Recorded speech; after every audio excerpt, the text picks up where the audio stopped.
Buenos Aires, miércoles 24 de marzo de 1976. A las 0:45 de la madrugada, la presidenta Isabel Perón despegó en el helicóptero desde la Casa Rosada. Creía que viajaba hacia la Quinta de Olivos. Señora, usted está detenida. Le informaron 3 miembros de las Fuerzas Armadas en el sector militar del Aeroparque Jorge Newbery.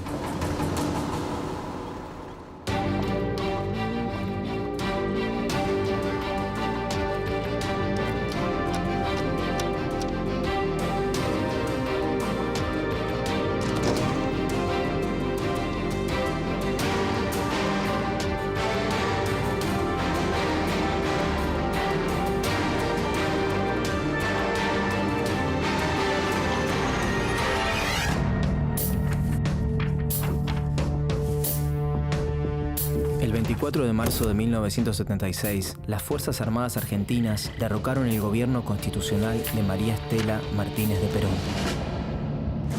María Estela, alias Isabelita, había llegado a la vicepresidencia el 12 de octubre de 1973, pero el 1 de julio de 1974 debió asumir la presidencia después de la muerte de Juan Domingo Perón, su marido y líder indiscutido del justicialismo. La Argentina arrastraba un periodo de proscripciones, regímenes militares y democracias condicionadas de 20 años, que solo se quebró con las elecciones libres de marzo de 1973, en las que ganó Héctor Cámpora. Trataré con honestidad de hacer lo que el pueblo quiere. Unos meses más tarde, Perón asumía su tercera presidencia y tras su muerte, el país se quedó sin la única figura que podía garantizar la legitimidad institucional. La situación política estaba fuera de control y empeoraba con cada acción del gobierno de Isabel. Pero además, Argentina estaba rodeada de dictaduras. Y los militares comenzaban a filtrarse cada vez con mayor fuerza en las decisiones de Estado. El 5 de febrero de 1975, el gobierno de Isabel firmó el famoso decreto de aniquilamiento de la subversión, dando inicio al operativo Independencia. De este modo, en la selva tucumana, las Fuerzas Armadas ensayaron sobre los militantes del ERP, Ejército Revolucionario del Pueblo, los métodos violentos de secuestro, torturas y asesinato que luego utilizarían de manera sistemática en todo el país durante la dictadura. Desde fines de 1975, la tensión crecía día tras día, tanto que el gobierno adelantó las elecciones como modo de resolver la crisis política y social. Sin embargo, desde las redacciones, los diarios sugerían en portadas y editoriales otra solución. Las 3 fuerzas usaron los medios de comunicación con el fin de instalar en las calles que las armas eran el único recurso para salvar al país y devolver el orden. Pero no estaban solas. Recibían el apoyo de las corporaciones empresariales y también de gran parte de la sociedad, que esperaba, como respuesta a la incertidumbre general, la destitución de Isabel Perón. El 24 de marzo a la madrugada, las Fuerzas Armadas tomaron la Casa Rosada. A las 3:21 se escuchó el comunicado número 1 de la Junta Militar. Comunicado número 1 de la Junta de Comandantes Generales. Se comunica a la población que a partir de la fecha el país se encuentra bajo el control operacional de la Junta de Comandantes Generales de las Fuerzas Armadas. Se recomienda a todos los habitantes el estricto acatamiento. La Junta Militar designó como presidente de facto a Jorge Rafael Videla. Videla había sido el comandante en jefe del ejército del gobierno constitucional de Isabel Perón. Las Fuerzas Armadas denominaron a su gobierno Proceso de Reorganización Nacional, pero el objetivo era instaurar a través del terror un nuevo orden económico y social, en línea con las restantes dictaduras latinoamericanas asociadas en el marco del Plan Cóndor. Así bautizaron al Plan Represivo Internacional, que coordinaba operaciones de persecución, secuestro y tortura a militantes de los distintos países del Cono Sur. Los servicios de seguridad de Argentina, Chile, Bolivia, Paraguay, Uruguay y Brasil eligieron la imagen del ave característica de los Andes para sellar un pacto siniestro. Pero el cóndor no era otro que el águila norteamericana, interfiriendo en los asuntos de la región. Estados Unidos conocía y digitaba las operaciones clandestinas.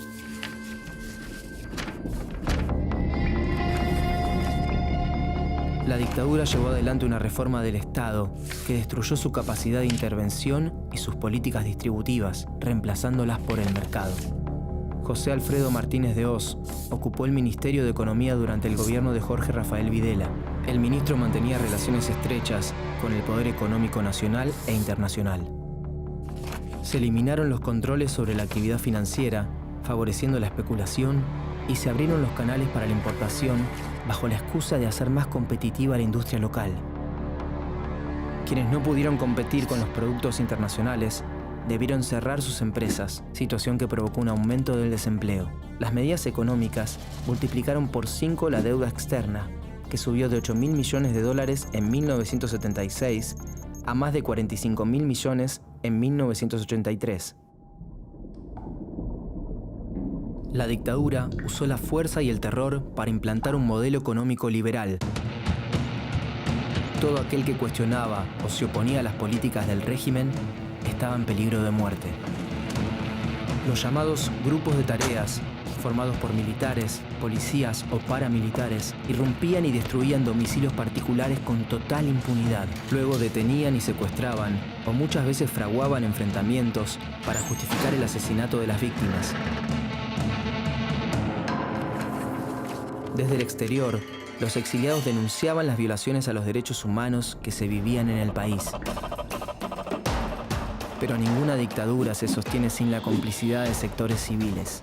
Hubo dirigentes políticos que aceptaron cargos ministeriales, obispos que justificaron la represión y sacerdotes que absolvieron a torturadores o participaron de interrogatorios ilegales. También hubo empresarios beneficiados por la política neoliberal que apoyaron a las Fuerzas Armadas y una sociedad que en la mayoría de los casos aceptó y vio con buenos ojos al gobierno militar.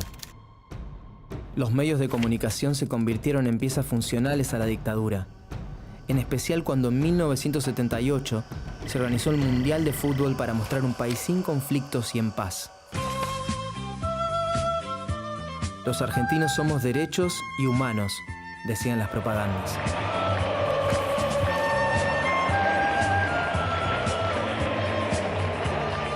La Junta Militar quería modificar a través de un evento deportivo la imagen negativa de su gobierno en el exterior, pero si bien las cámaras reproducían la alegría callejera, no todos festejaban.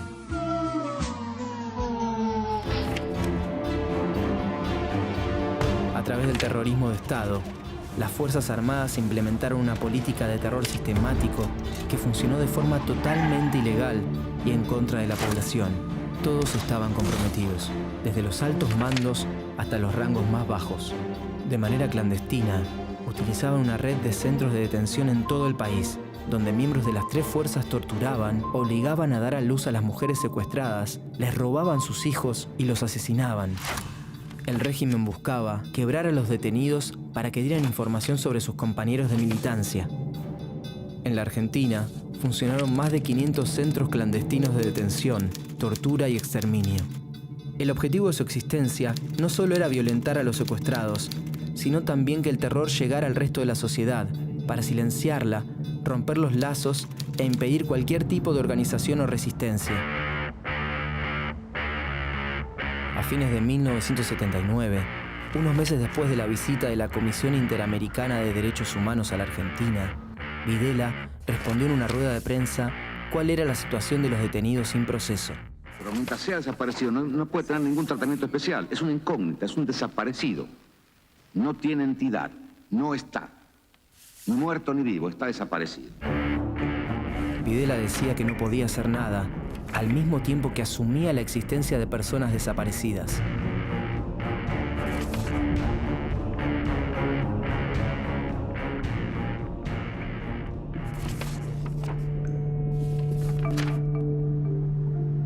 Ya en 1978, las madres de los desaparecidos intentaron oponerse a la dictadura. Se conocieron en los pasillos de los juzgados cuando buscaban información sobre los detenidos ilegales y empezaron a juntarse en la Plaza de Mayo para hacerse escuchar. Para reconocerse, se ataron un pañal blanco en la cabeza y como las manifestaciones en la vía pública estaban prohibidas, comenzaron a caminar, en ronda. Fueron una de las primeras en protestar a la vista de todos. Las madres de Plaza de Mayo hoy son un símbolo de resistencia en todo el mundo. El 29 de marzo de 1981, Videla renunció a la presidencia. Lo sucedió Roberto Viola, que fue reemplazado a fin de año por Leopoldo Fortunato Galtieri, uno de los autores intelectuales de Una guerra sin sentido. En 1981, la crisis económica provocó una inflación que llegaba a cifras incontrolables. La vida cotidiana se hacía muy difícil. De a poco, la sociedad comenzó a manifestarse. Para frenar el descontento social, la dictadura levantó la bandera de una causa legítima. El 2 de abril de 1982, el general Leopoldo Galtieri decidió desembarcar en las Islas Malvinas, en poder de Gran Bretaña desde el siglo XIX. En condiciones desfavorables, con ropa inapropiada y alimento insuficiente, los soldados argentinos, que habían recibido un mínimo entrenamiento, se enfrentaron solo con su valor ante la superpotencia. Margaret Thatcher decidió enviar tropas a las Islas Malvinas. Utilizó el enfrentamiento bélico para realzar su imagen, desgastada por los problemas económicos que enfrentaba su país.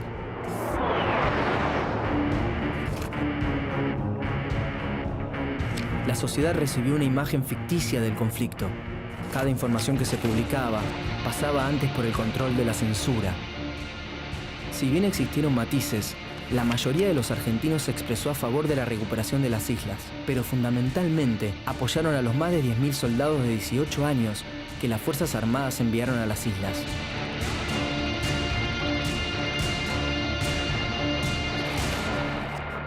El 14 de junio, la Argentina firmó su rendición. La ineficiencia e improvisación de los comandantes militares provocó la muerte de 649 argentinos y otros 1.063 soldados regresaron con heridas al continente.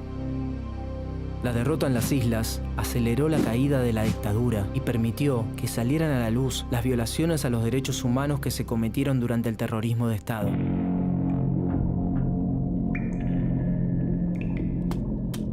El 1 de julio de 1982, asumió el general Reinaldo Vignone, encargado de llevar adelante la transición entre la dictadura y la democracia. Como sucedió en la retirada de otros gobiernos de facto de la región, firmó una ley de autoamnistía para impedir la apertura de juicios contra los represores. También ordenó la destrucción de todos los documentos que probaban las violaciones a los derechos humanos cometidas desde 1976.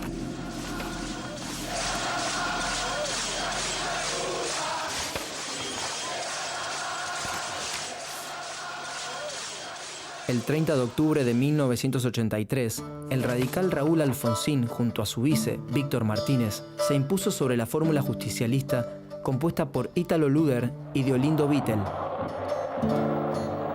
Ni bien asumió el 10 de diciembre, Alfonsín derogó la ley de autoamnistía que promulgó Vignone e impulsó el juicio a las 3 juntas militares. Señores jueces, nunca más. Había empezado un tiempo diferente para la Argentina. Los dictadores permanecieron en el poder por más de 7 años.